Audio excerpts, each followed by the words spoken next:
Azteca, de Gary Jennings. Parte 8. Continuación. Al paso de los días, sin embargo, ya no pude pretender que estaba en ningún lado que no fuera exactamente en medio de esa inmensidad aterradoramente azul, caliente y sin sombra. Afortunadamente para mi salud mental, había algunas cosas que ver durante la luz del día, además de esa extensión de agua sin fin e inhóspita. Aunque algunas de esas otras cosas tampoco eran muy particularmente agradables, me obligué a mí mismo a mirarlas a través de mi cristal y a examinarlas de cerca, tanto como las circunstancias me lo permitían, y a especular acerca de su naturaleza. Algunas de las pocas cosas que vi, sabía qué eran, aunque nunca las había visto antes. El pez espada de un color azul plata, más grande que yo, que le gustaba brincar fuera del agua y por un momento bailar sobre su cola. También había allí otro tipo de pez espada, todavía más grande, plano y pardo, con aletas planas a lo largo de su cuerpo, como las alas ondulantes de las ardillas voladoras. Yo reconocía a esos peces por sus trompas inicuas, pues los guerreros de algunas tribus de la costa las usaban como armas. Temí que algunos de esos peces pudieran destrozar mi Akali con sus espadas o trompas, pero ninguno lo hizo. Otras de las cosas que vi, mientras flotaba en el océano del oeste, eran totalmente desconocidas para mí. Había incontables criaturas pequeñas, con largas aletas que usaban como alas, pues saltaban del agua y se elevaban a distancias prodigiosas.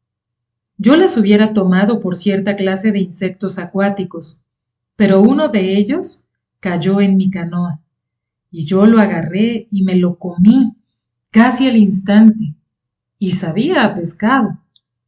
Había unos grandes peces de un azul grisáceo inmenso, que me miraban con ojos inteligentes y me sonreían, y eran más simpáticos que amenazantes.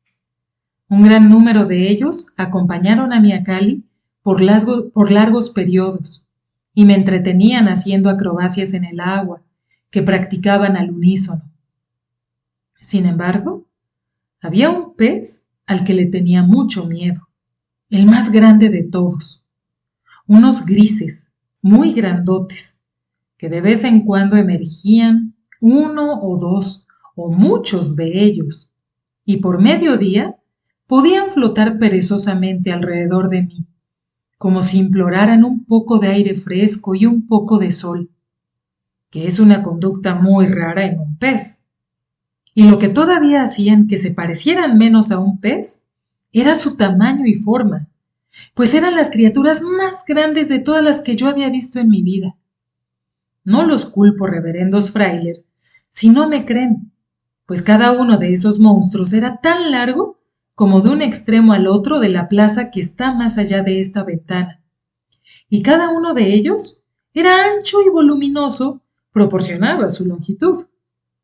Una vez, cuando estaba en el Xoconoxco, muchos años antes, me sirvieron una comida que contenía un pescado llamado yeyemichi, y el cocinero me dijo que el yeyemichi era el pescado más grande del océano. Lo que yo comí en esa ocasión, en verdad que solo fue un pedacito de esas grandes pirámides nadadoras que veía entonces en el océano del oeste. Y ahora siento de todo corazón no haber buscado y conocido, para expresarle mi admiración, a ese hombre heroico o al ejército de hombres que capturaron y arrastraron a través de las olas a ese pez. Cualquiera de esos yeyemichtin que acostumbraban a jugar en parejas, chocando uno con el otro, hubiera podido desbaratar a mi Akali y a mí, sin siquiera darse cuenta de ello. Pero no lo hicieron, y no me ocurrió ninguna desventura, y en el día 6 o 7 de mi viaje involuntario, justo a tiempo, porque ya había agotado mi última gota de jugo de pescado y estaba lleno de ampollas, flaco y sin fuerzas, llegó la lluvia. una lluvia que parecía un velo gris que avanzaba por el océano, a un lado de mi bote, y llegó sobre mí, mojándome todo. Me sentí mucho más fresco, y llené mi cuenco y bebí en él 2 o 3 veces hasta vaciarlo y volverlo a llenar. Entonces empecé a preocuparme un poco, pues la lluvia trajo un viento, y éste empezó a levantar las olas del mar.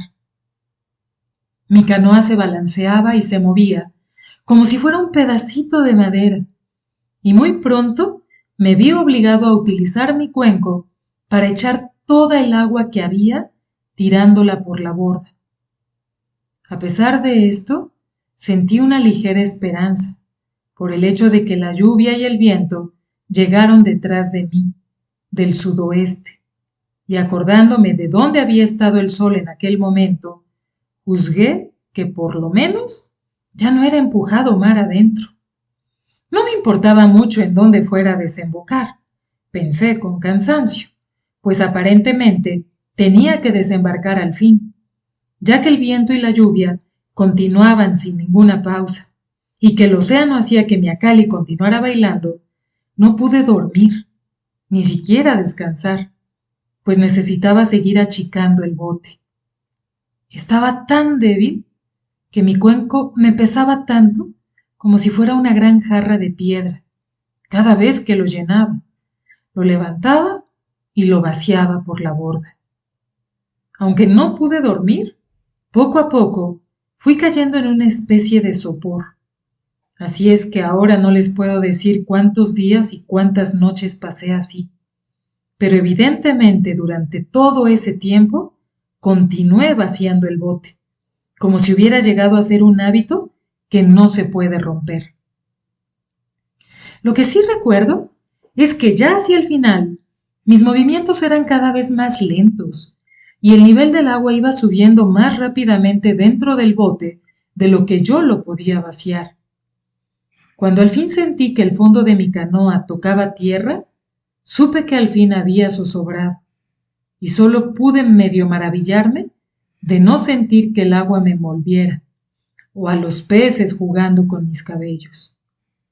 Entonces debí de haber perdido todo sentido de conciencia, porque cuando volví en mí, la lluvia había terminado, el sol brillaba en el cielo azul, y yo miré a mi alrededor maravillado. En verdad que había zozobrado, pero no a una gran profundidad.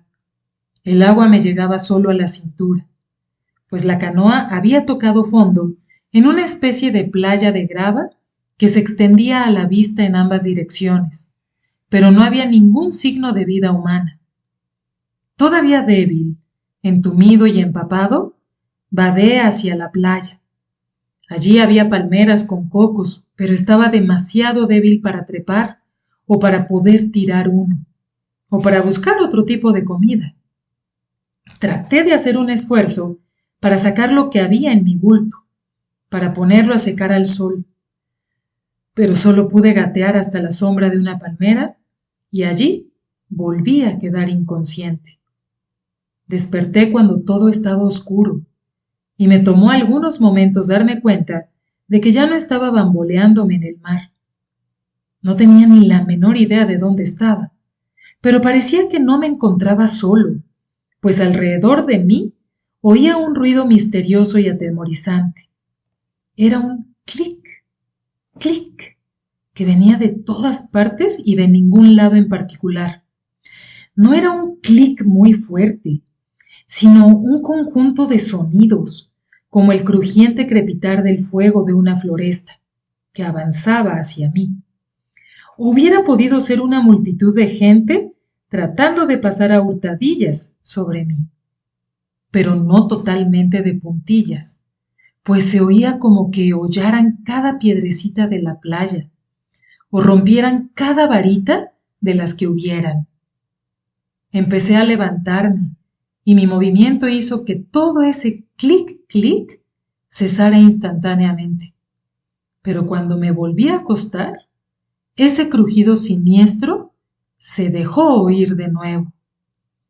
El resto de la noche, cada vez que me movía, ese sonido cesaba. y luego volví a empezar. No había usado mi cristal para encender un fuego, cuando todavía estaba consciente y cuando aún había sol, así es que no tenía medios para encenderlo en esos momentos. No pude hacer otra cosa más que yacer inquieto y despierto, y esperar que algo saltara de repente sobre mí, hasta que la primera luz de la aurora me mostró la causa de ese ruido. A primera vista, hizo que se me pusiera la piel de ganso.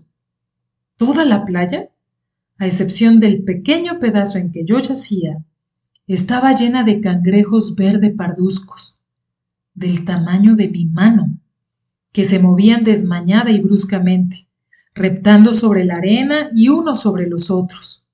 Eran incontables, y de una especie que nunca antes había visto. Los cangrejos nunca han sido criaturas bonitas, pero aquellos que yo conocía, por lo menos, tenían una forma simétrica. Estos no.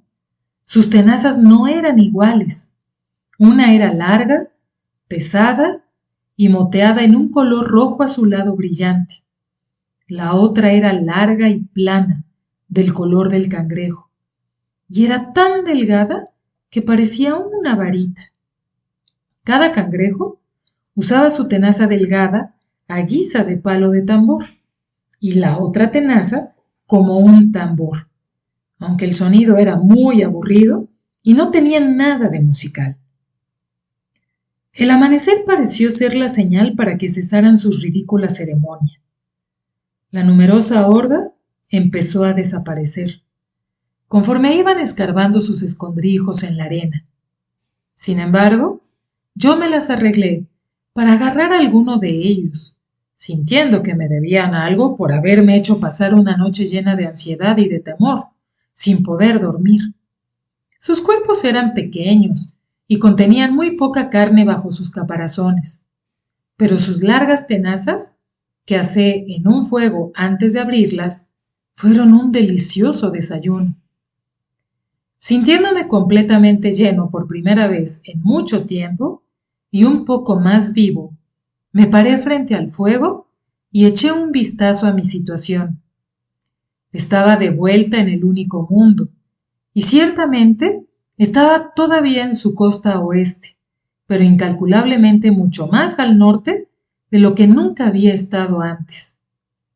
Como siempre, el mar se extendía al oeste, a todo lo largo del horizonte, pero curiosamente tenía menos oleaje que los mares que había conocido en el sur. No tenía grandes olas retumbantes, ni siquiera una espumosa marejada, sino suaves olas lamiendo la playa. Hacia la otra dirección, hacia el este, más allá de la línea de palmeras y de árboles, se elevaba una cadena de montañas. Se veían formidablemente altas, pero eran agradables a la vista por el verdor de sus bosques, no como esas feas hileras de dos volcanes de roca negra y parduzca en las que hacía poco había estado.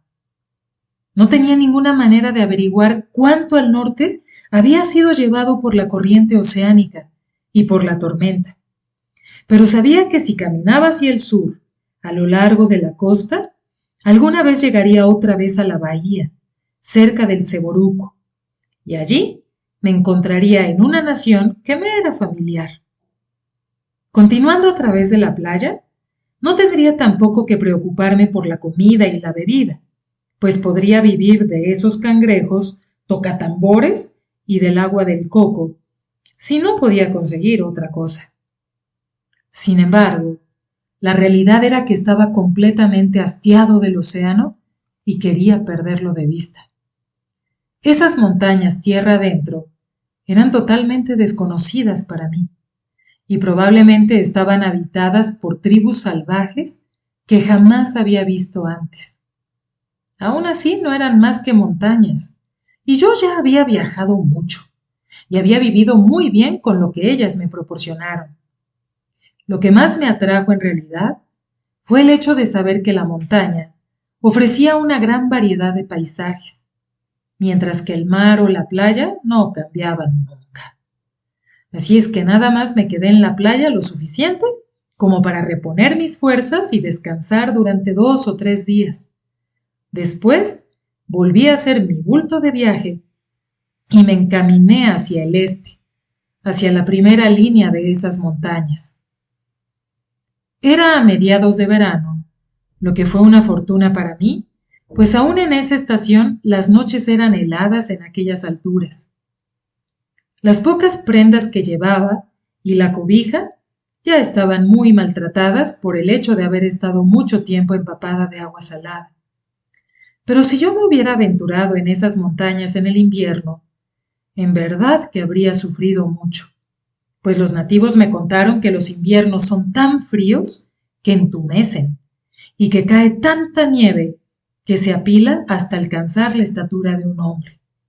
Sí, al fin me encontré con alguna gente, aunque no fue sino hasta después de haber estado en la montaña por varios días. Y para entonces yo me preguntaba si el único mundo había sido totalmente despoblado por la erupción del Ceboruco o por algún otro desastre acaecido mientras yo estaba en el mar. Las personas que encontré pertenecían también a un pueblo muy peculiar. Ellos se llamaban Rarámuri, y supongo que siguen llamándose así, una palabra que significa pies veloces. Y tenían una buena razón para llamarse de tal forma, como ya les contaré. Me encontré al primero de ellos cuando estaba en la cumbre de un peñasco, descansando de una ascensión que me quitó el aliento, y admirando una vista como para dejarle a uno boquiabierto. Miraba una barranca completamente vertical y profundamente bella, cuyas laderas estaban festonadas de árboles emplumados. En su fondo corría un río que era alimentado por una cascada que borboteaba de una hendidura en la cumbre de la montaña, al otro lado del cañón en donde yo estaba parado. La cascada debía de haber medido una media larga carrera hacia abajo, y empezaba en una poderosa columna de agua blanca y terminaba en el fondo con un poderoso penacho de espuma blanca. Estaba admirando ese espectáculo cuando oí un grito. ¡Kiura va! Yo me sorprendí de momento, porque era la primera voz humana que oía después de mucho tiempo, pero como sonó lo suficientemente alegre, yo lo tomé por un saludo. El que había gritado era un hombre joven y venía sonriendo hacia mí, a lo largo de la orilla del peñasco. Su rostro era hermoso, con la misma hermosura de un halcón, y estaba bien constituido, aunque era un poco más bajo de estatura que yo. Estaba vestido decentemente, aunque descalzo, pero para entonces yo iba igual, pues mis sandalias hacía mucho tiempo que se habían deshecho. Además de su taparrabo de piel de cuero de venado, él llevaba un manto de la misma piel alegremente pintado, en un estilo nuevo para mí, porque tenía mangas largas para que diera más calor. Conforme iba subiendo hacia mí, yo le devolví el saludo de Kiura va. Él indicó la catarata que yo estaba admirando, y sonriendo tan orgulloso como si él fuera su dueño, dijo, Basa Siachik, que yo tomé por agua que cae, ya que a una cascada no se le puede llamar por otro nombre. Yo repetí esa palabra, pero la repetí con mucho sentimiento, para convencerlo de que yo pensaba que esa agua era maravillosa y que su caída era impresionante. El joven, apuntándose a sí mismo, me dijo, Tes Disora, obviamente su nombre, y que significaba, según supe después, tallo de maíz. Yo también me apunté y dije Mixtli, y apunté a una nube del cielo. Él asintió con la cabeza. Luego, golpeándose ligeramente el pecho, dijo Raramurime. Luego, indicándome a mí, dijo Chichimecame. Yo negué enfáticamente con mi cabeza, y golpeando mi pecho desnudo, dije, Mexicatl, a lo cual él solo movió la cabeza asintiendo otra vez, con indulgencia, como si yo solo hubiera especificado una de las numerosas tribus de los chichimeca, la gente perro. Hasta mucho más tarde no comprendí que los rarámuri jamás habían oído hablar de nosotros los mexica, ni de nuestra civilizada sociedad, ni de nuestros conocimientos y poder, ni de nuestros extensos y lejanos dominios. Y creo que les hubiera importado muy poco si hubieran oído hablar de todo eso. Los rarámuri llevaban una vida muy cómoda dentro de sus escondidas montañas, bien alimentados y con bastante agua, contentos con ellos mismos. Muy raras veces viajaban más lejos. Así es que no conocían a otros pueblos, más que a sus vecinos, quienes ocasionalmente hacían alguna correría por sus territorios, o buscaban alimento, o simplemente vagaban como yo lo había hecho. Al norte de su territorio vivían los terribles yaqui, y ningún pueblo en sus 5 sentidos deseaba tener alguna familiaridad con ellos. Yo recordé a los yaqui por lo que me habían contado aquel viejo Pochtecatl, a quien le habían quitado el cuero cabelludo. Cuando más tarde pude entender mejor el lenguaje de Tez di Sora, me contó más sobre ellos. Los yaquis son tan salvajes como las fieras más terribles. Por taparrabos, ellos usan el cabello de otros hombres. Antes de matar a un hombre, primero le quitan el cuero cabelludo. Luego lo matan, lo desmiembran y lo devoran.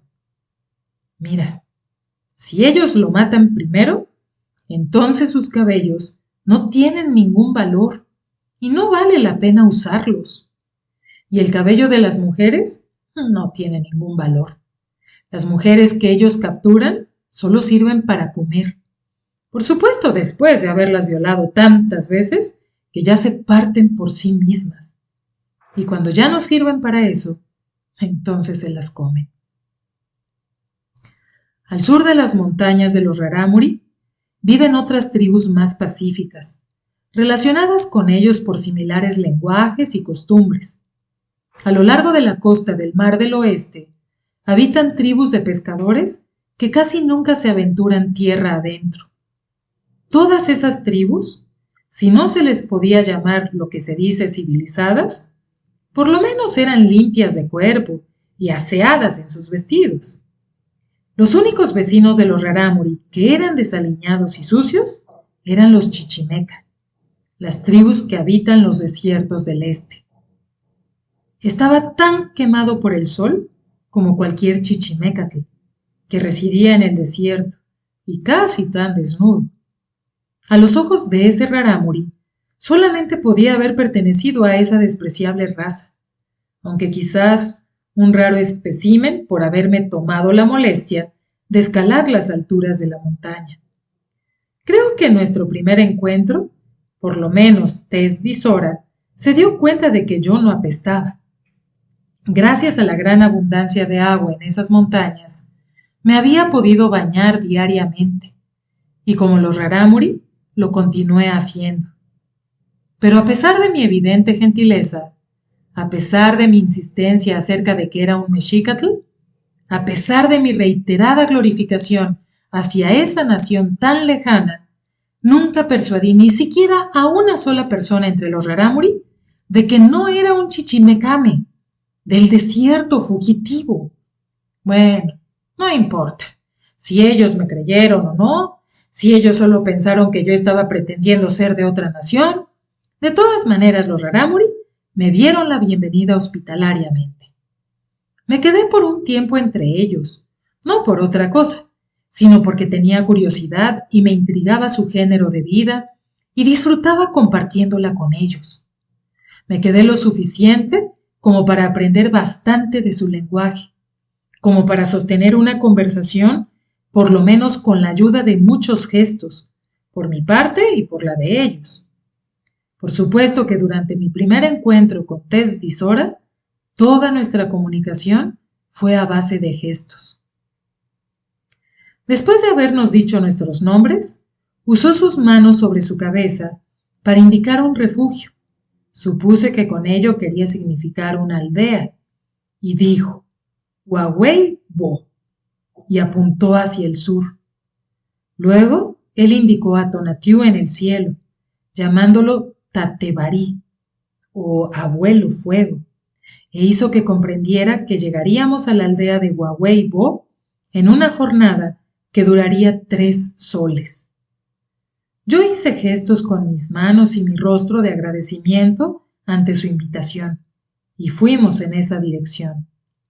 Para mi sorpresa, Tesdisora empezó a trotar a largos pasos, pero cuando vio que yo estaba cansado, sin aliento y no podía seguir corriendo, él trotó hacia atrás y desde entonces caminó a mi paso.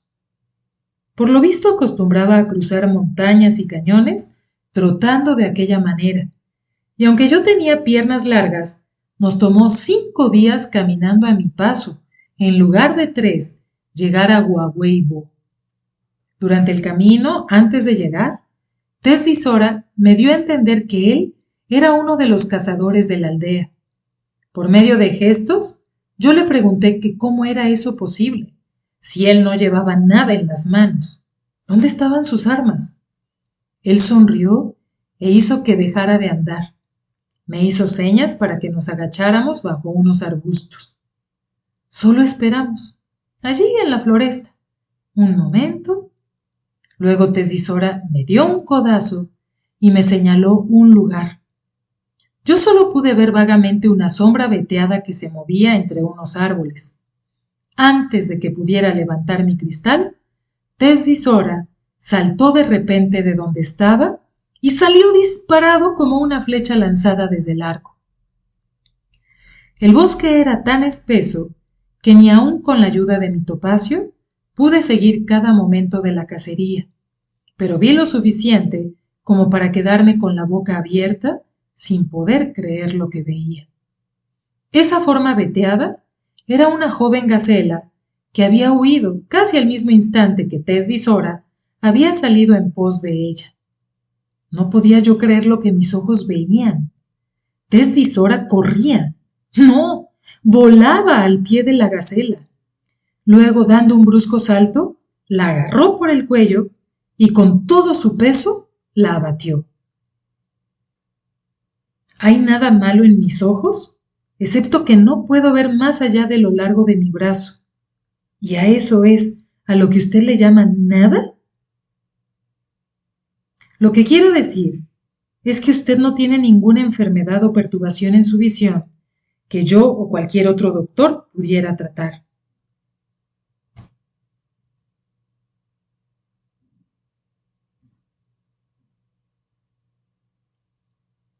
Hay un error en el libro. Esta parte ya la hemos leído anteriormente.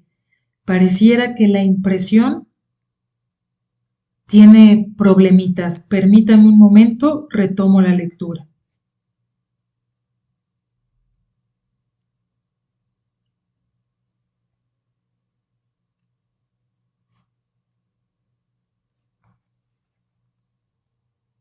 La batió entre sus sobacos y otro entre las piernas, e hice un comentario al respecto. Tesdisora solo se encogió de hombros, y apuntando su vello, dijo, Raramurime, y luego, apuntando mi carencia de vello, dijo, Chichimecame. Lo que quiso decir fue que él no era una rareza. A los rarámuri les crecía abundante shmaxtli alrededor de los genitales y bajo sus brazos. A los chichimeca, no. Yo no soy de los chichimeca, le contesté, pero lo dije abstraído, pues estaba pensando. De todos los pueblos que había conocido, solo a los rarámuri les crecía ese pelo superfluo. Supuse que eso se debía al tiempo extremadamente frío que tenían que soportar durante parte del año, ya que no había visto ese vello en los lugares en donde esa protección contra el frío no era necesaria. Y entonces se me ocurrió otro pensamiento y le pregunté a Tesdisora, ¿Vuestras mujeres tienen ese mismo vello? Él se rió y dijo que claro que lo tenían. Me explicó que la presencia de ese Schmaxtli, vello, era uno de los primeros signos de que la niñez se aproximaba a la juventud. Lo mismo en los hombres que en las mujeres. Ese vello se convertía en cabello, no un cabello largo, y no era una molestia ni un impedimento, pero sin lugar a dudas era pelo. También había observado, en los breves momentos que llevaba en la aldea, que la mayor parte de las mujeres rarámuri, aunque muy musculosas, eran muy bien formadas y muy bellas de cara, lo que quiere decir que yo ya las había encontrado atractivas aún antes de saber esa distintiva peculiaridad, lo que me hacía preguntarme, ¿qué se sentirá al copular con una mujer cuyo tepili no fuera del todo visible o solo velado por un fino vello, sino totalmente obscurecido y atormentadoramente escondido tras un pelo como el de su cabeza? Fácilmente lo puedes averiguar, dijo Tess Dizora, como si él hubiera podido adivinar mi pensamiento. Durante los juegos de Tesginapuri, simplemente caza a una mujer, corre detrás de ella y así podrás verificar por ti mismo ese hecho. Cuando entré en Waweibo, fui objeto de ciertas miradas, muy comprensibles, de preocupación y desprecio por algunos de los aldeanos, pero cuando salí peinado, limpio y vistiendo un taparrabos y un manto de mangas largas, de piel de venado, no me miraron ya más con desdén. Desde entonces, y a excepción de las risitas que se echaban cuando yo cometía grandes errores al hablar en su lenguaje, los rarámuri fueron muy corteses y amistosos conmigo. Y mi estatura excepcional atrajo sobre mí algunas miradas especulativas y aún de admiración de parte de las muchachas y las solteras de la aldea. Me pareció que había algunas entre ellas que estarían muy gustosas de correr para darme caza. Casi siempre estaban corriendo a cualquier parte, todos los rarámuri, hombres o mujeres, jóvenes o viejos, excepto los que estaban en edad de hacer pinitos o en la edad senil. Todos los demás corrían durante todo el tiempo del día, a menos que estuvieran inmovilizados por hacer alguna tarea o llenos de tesguino o deslumbrados con la luz del dios, el Jipuri. Ellos corrían. Cuando no estaban corriendo en parejas o en grupos, lo hacían solos, hacia un lado y otro del cañón, o hacia arriba y hacia abajo de la barranca. Los hombres corrían usualmente golpeando con los pies una pelota. Esta era totalmente redonda y cuidadosamente pulida, hecha de dura madera y del tamaño de la cabeza de un hombre. Las mujeres corrían usualmente también, llevando en sus manos un aro hecho de mimbre, que empujaban con un palito. Una lo tiraba primero lo más lejos que podía, y las otras corrían compitiendo para poder alcanzar el aro y lanzarlo a su vez. Todo ese movimiento frenético e incesante me pareció que tenía muy poco objeto, hasta que Tess Dizora me explicó. En parte es para mantenernos alegres y conservar nuestra energía animal, pero es algo más que eso. Es una ceremonia incesante con la cual, después de hacer ese ejercicio y de sudar mucho, rendimos homenaje a nuestros dioses Tatebarí, Calaumarí y Matinieri. Difícilmente podía imaginarme a cualquier dios que necesitara ser nutrido con sudor en lugar de sangre, pero los rarámuri habían escogido esos que Tess Dizora había nombrado y cuyos nombres significaban abuelo fuego, madre agua y hermano venado. Quizás la religión reconozca a otros dioses, pero esos son los únicos tres que nunca antes había oído mencionar. Considerando las pocas necesidades de los habitantes de la floresta, los rarámuri, supongo que esos eran suficientes. Tess Dizora dijo, Nuestras continuas carreras son para demostrar a nuestros dioses creadores que la gente que ellos crearon todavía están vivos, felices y muy agradecidos de ser así. También mantiene a nuestros hombres en buen estado para los rigores de la caza. También es una práctica para los juegos que vas a ver o a tomar parte en ellos, espero, durante este festival. Y esos juegos son solamente una práctica. Ten la bondad de decirme, le dije suspirando y sintiéndome cansado solo de oírle hablar de tanto ejercicio. ¿Practicar para qué? Para la verdadera carrera, por supuesto. El Rajipuri. Sonrió ante la expresión de mi rostro. Ya lo verás. Es el gran final de toda celebración. El Teswinapuri tuvo lugar al día siguiente, cuando toda la población de la aldea se reunió a un lado del río, en la casa de madera, esperando a que el Sri Ríame saliera y ordenara que las festividades empezaran. Todo el mundo estaba vestido con sus mejores trajes, los más finos y mejor decorados en colores. La mayoría de los hombres con mantos y taparrabos de piel de venado, y las mujeres con faldas y blusas de la misma piel. Muchos de los aldeanos habían pintado sus rostros con puntos y rayas onduladas en color amarillo brillante, y muchos llevaban plumas en sus cabellos, aunque los pájaros de esas regiones no tienen plumas muy deslumbrantes. Muchos de los cazadores veteranos de Huaweibo ya estaban sudando, pues llevaban puestos trofeos que ya habían ganado, trajes largos hasta los tobillos, hechos con piel de cuguar, o chaquetas de pieles pesadas o gruesas del gran saltador, de cuernos grandes de la montaña. El Sri Ríame salió de la casa. Su traje estaba hecho totalmente con brillantes pieles de jaguar. Llevaba un gran bastón rematado en su punta por una bola de plata en bruto. Estaba tan asombrado que levanté mi topacio para estar seguro de lo que veía. Habiendo oído que el jefe debía ser sabio, brujo, juez y doctor, naturalmente había esperado que toda esa maravilla estuviera en la persona de un hombre viejo y de cara solemne. Pero no era un hombre, no era viejo, no era solemne. Ella no era más vieja que yo y era muy bonita, y todavía me lo pareció más cuando sonrió. ¿Vuestro Sri Ríame es una mujer?, exclamé cuando empezaban a rezar sus oraciones ceremoniales. ¿Y por qué no?, dijo Tesdisora. Nunca había oído de un pueblo que escogiera a un gobernante que no fuera un hombre. Nuestro último Sri Ríame fue un hombre, pero cuando un Sri Ríame muere, cualquier otra persona madura de la aldea, ya sea hombre o mujer, puede ser elegida para sucederle.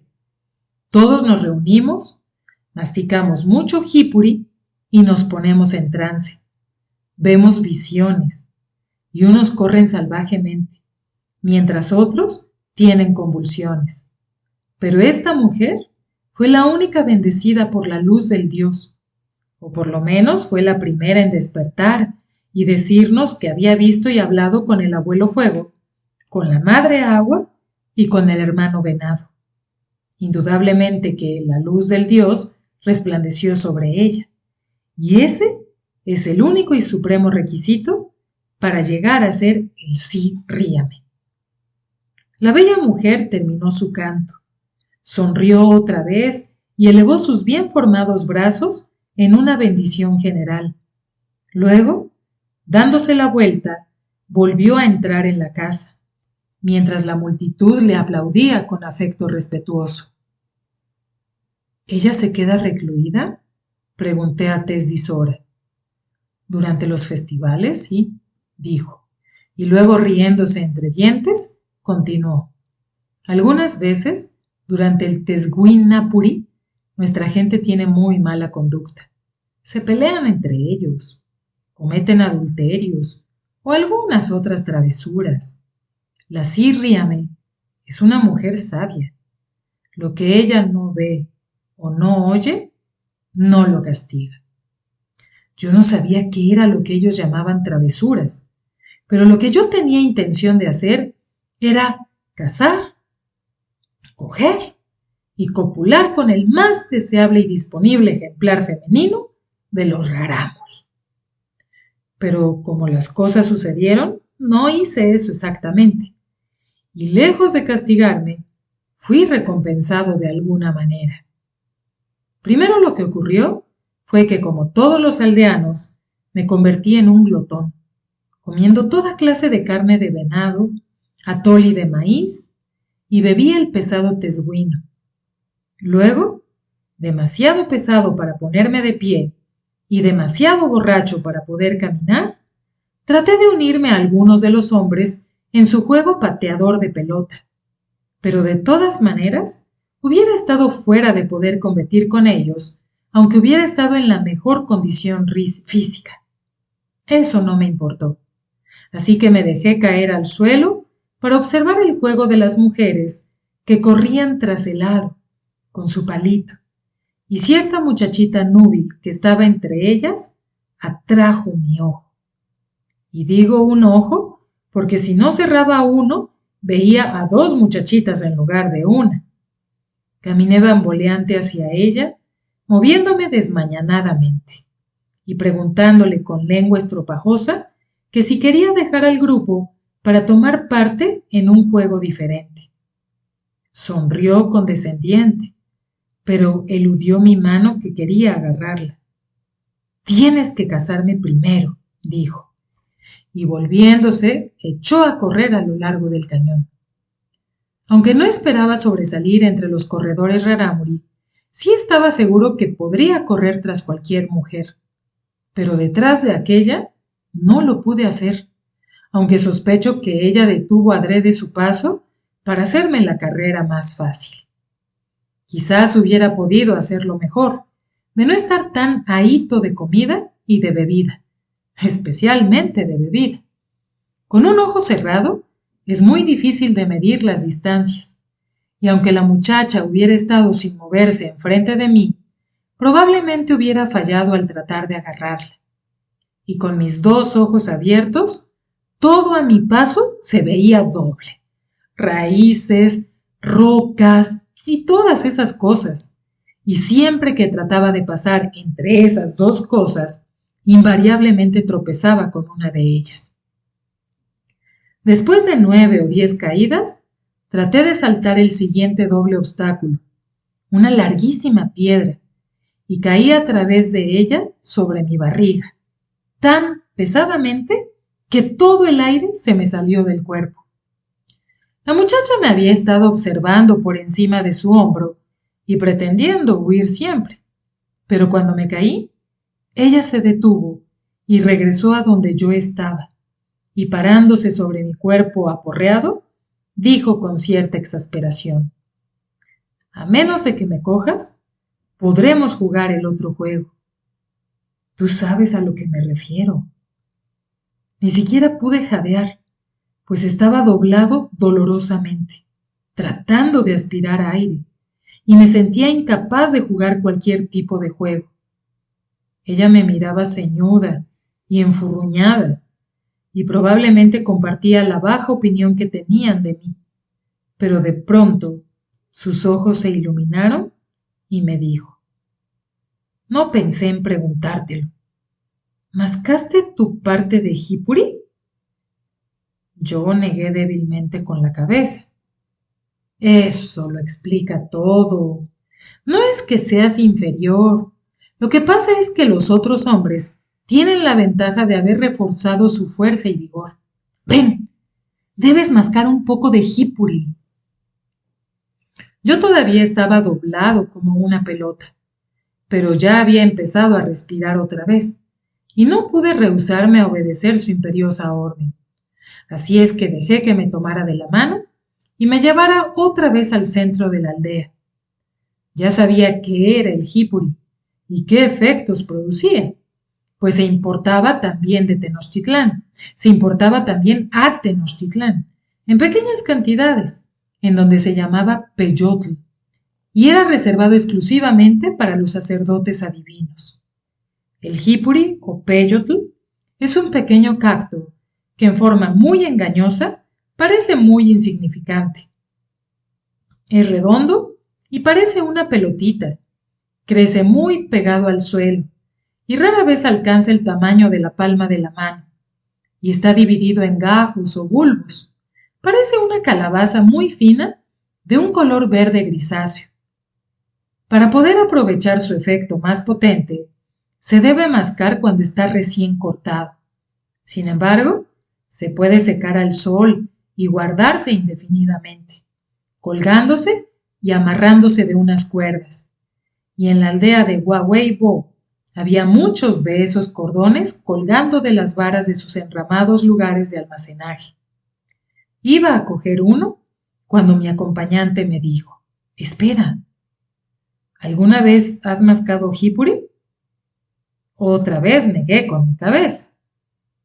«Entonces tú eres un matuané, un hombre que busca por primera vez la luz del Dios, y eso requiere una ceremonia de purificación». «No, no suspires así. Eso no hará que nuestro juego tenga que esperar».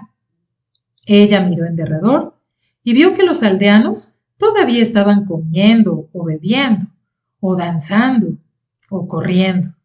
Todo el mundo está demasiado ocupado como para participar. Pero la Sir Riame no está haciendo nada. Ella estará muy contenta en administrarte la purificación. Así es que fuimos a la simple casa de madera y la muchacha tiró de un cordón de conchas que estaba colgado a un lado de la puerta. La mujer jefe, todavía llevando su traje de piel de jaguar, levantó la cortina de piel de venado y dijo: «¿Qué hora va?», y nos hizo un gracioso gesto para que entráramos. «Sí, ríame», dijo mi compañera. «Este es el chichimecame llamado Mixtli, que ha venido a visitar nuestra aldea. Como tú puedes ver, él ya tiene cierta edad, pero es muy mal corredor aún para su edad. No me pudo coger cuando trató de hacerlo. Yo creo que el jipuri puede dar agilidad a sus viejas piernas, pero él dice que nunca antes ha buscado la luz del Dios, así es que…». Los ojos de la mujer jefe brillaron divertidos, mientras me miraba de extraña manera, durante ese discurso tan poco ceremonioso. Yo murmuré: «No soy un chichimecame». Pero me ignoró y dijo a la muchacha: «Y por supuesto tú estás ansiosa de que él tenga su iniciación de matuane lo más pronto posible. Bien, lo haré con mucho gusto». Ella me miró de arriba a abajo apreciativamente y su mirada dejó de ser divertida para dar paso a otra cosa. Sin importar cuántos años tenga, este Mixtli parece ser muy buen espécimen, considerando especialmente su bajo origen. Y voy a darte un pequeño consejo, que nunca escucharás de nuestros hombres. Aunque tú esperas, de la mejor manera, admirar la media pierna, digámoslo así, de un hombre en una carrera, compitiendo, con lo cual demostraría mejor su hombría, yo puedo decirte que aún el mejor miembro cae en desuso, cuando el hombre dedica toda su atención en desarrollar todos los músculos, a excepción de este. Así es que no desdeñes tan rápido a un corredor mediocre, antes de examinar sus demás atributos. Sí, ríame, dijo la muchacha con impaciencia. Tengo la intención de que él desarrolle algo muy parecido. Lo podrás intentar después de la ceremonia. Así es que te puedes ir, querida. ¿Irme?, protestó la joven. Pero si no hay ningún secreto en la iniciación de un matuane. Toda la aldea mira siempre. Pero no vamos a interrumpir la celebración de Teswinapuri. Y este Mixtli es extraño a nuestras costumbres. Él puede sentirse embarazado ante esa horda de mirones. Yo no soy una horda, y yo soy quien lo ha traído a su purificación. Lo tendrás otra vez cuando la purificación esté hecha. Entonces podrás juzgar por ti misma si valió la pena el que te tomaras la molestia. Te he dicho que te vayas. Mirándonos furiosa, la muchacha se fue, y la Ríame me dijo: siéntate, invitado Mixtli, mientras yo mezclo un poco de hierbas para aclarar tu cerebro. No debes emborracharte cuando vayas a mascar jipuri. Me senté en el piso de tierra alfombrado por ramitas de pino. Ella puso una hierba a hervir a fuego lento, en el hogar que estaba en un rincón, y luego volvió con una pequeña jarra. Es el jugo de la planta sagrada Urá, y ella la describió. Luego, utilizando una pluma como pincel, me pintó en las mejillas y en la frente unos círculos, espirales y puntos con un color amarillo brillante. Bien, dijo ella, después de haberme dado a beber el brebaje, que como por arte de magia me quitó el atontamiento. No sé qué quiere decir exactamente Mixtli, pero como una Matuani en busca de la luz del Dios por primera vez, debes escoger un nombre nuevo. Casi solté la carcajada. Hacía ya tanto tiempo que había perdido la cuenta de todos los nombres viejos y nuevos que había tenido que llevar durante mi vida. Pero solamente dije: Mixtli significa esas cosas que cuelgan en el cielo, y creo que los rarámuri llaman curtí. Ese es un buen nombre, pero necesita una descripción adicional. Nosotros te llamaremos Su-Curú. Y no me reí.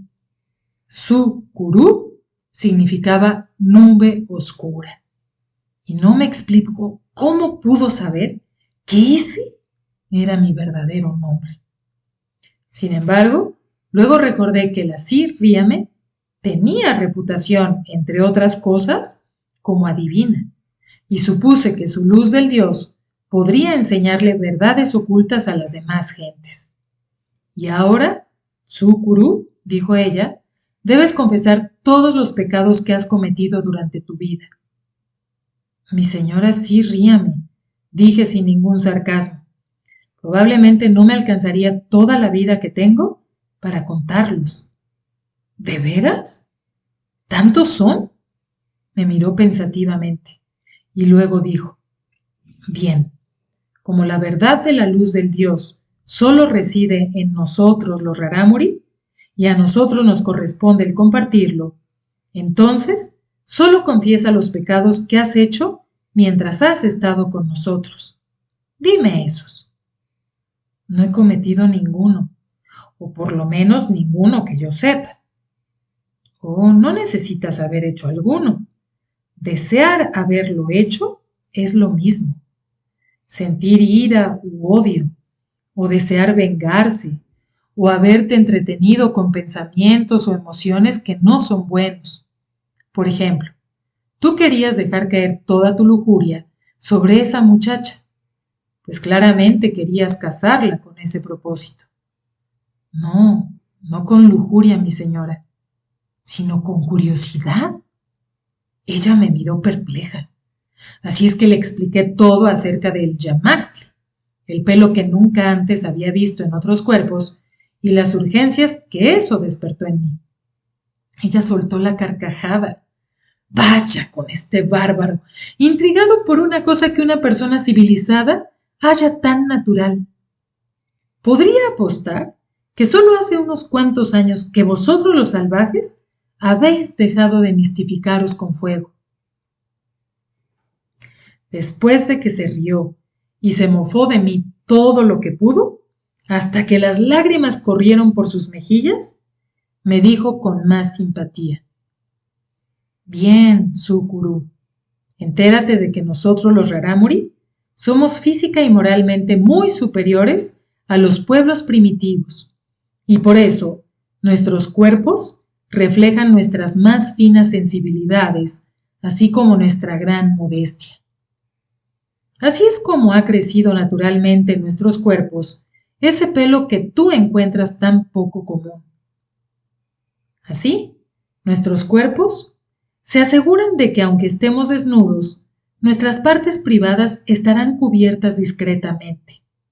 Yo dije, yo creo que ese pelo, lejos de hacer que vuestras partes pasen desapercibidas, más bien las hace destacar, no modestamente, sino inmodestamente provocativas.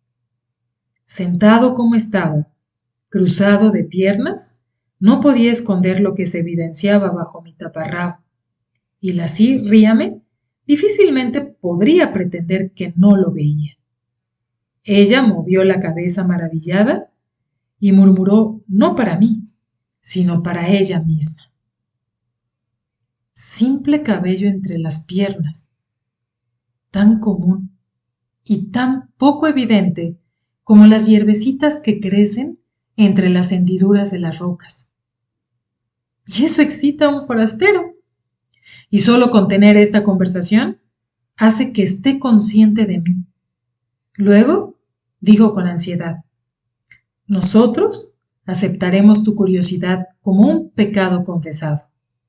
Ahora toma y masca rápido el jipuri. Me presentó una canasta con los pequeños cactus, verdes y frescos, no secos. Yo escogí uno que tenía muchos gajos. No, toma uno con 5 gajos, dijo ella. Los que tienen muchos gajos son para todos los días, para ser masticados por nuestros corredores, los que tienen que correr más largas distancias, o para los ociosos que solo desean sentarse y caer en visiones. Pero el jipuri de 5 gajos, el más raro y difícil de encontrar, es el que te acerca más a la luz del Dios. Así es que le di un mordisco al cacto que ella me tendía, que dejó un sabor agrio y astringente en mi boca. Seleccionó otro para ella y dijo, no masques tan rápido como yo lo hago, Matuane Sukuru. Tú sentirás el efecto más rápido porque es la primera vez que lo pruebas y necesita haber paz entre nosotros. Ella tenía razón. Apenas había tragado un poquito del jugo cuando con gran perplejidad empecé a ver que las paredes de la casa se disolvían alrededor de mí. Se volvieron transparentes, luego desaparecieron y vi a todos los aldeanos que estaban afuera, ya sea entretenidos con los juegos o festejando el Teswinapuri. No podía creer que estaba viendo, en esos momentos, a través de las paredes, las figuras de las gentes tan claramente definidas, pues no estaba usando mi topacio. El haber visto tan claramente fue una ilusión provocada por el jipuri, pero después ya no estuve tan seguro de lo que me pasaba. Me pareció que estaba flotando en el lugar en donde me había sentado, que me elevaba hasta el techo, o hasta donde había estado el techo, y la gente se veía tan lejos y tan pequeñita, mientras yo me remontaba hasta las ramas más altas de los árboles. Involuntariamente exclamé, ¡Asha!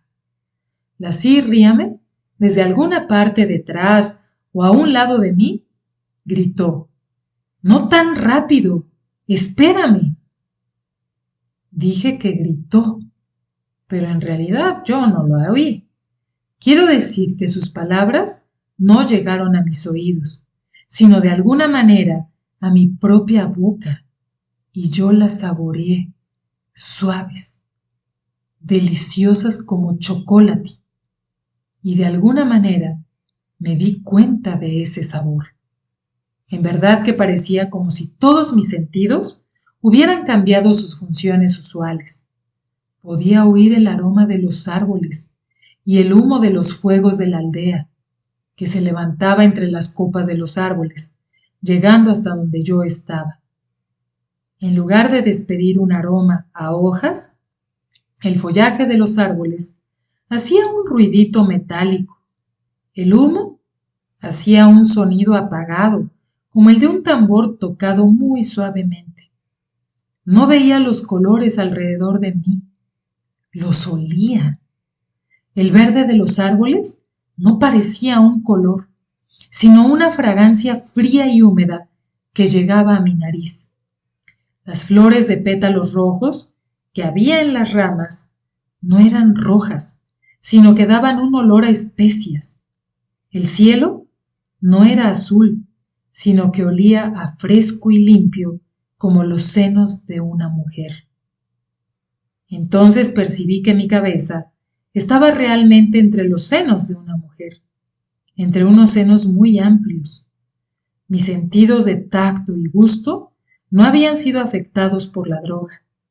La Ríame me había cogido y puesto entre su blusa abierta, y se había unido a mí hasta su fondo, y así nos elevamos juntos hasta las nubes. Puedo decir que una parte de mi cuerpo se estaba elevando más rápidamente que las otras. Mi tepuli ya se había levantado antes, pero para entonces lo sentía más largo, más tieso, más caliente, y me palpitaba con urgencia, como si un temblor de tierra hubiera sucedido sin que yo me diera cuenta. La Ríame soltó una risa alegre, y yo la saboreé. Era como frescas gotas de rocío, y sus palabras me supieron a besos. Esta es la mayor bendición de la luz del dios Sucurú. Su calor y su brillo se añade al acto de Rácame. Combinemos los fuegos que el dios nos ha dado.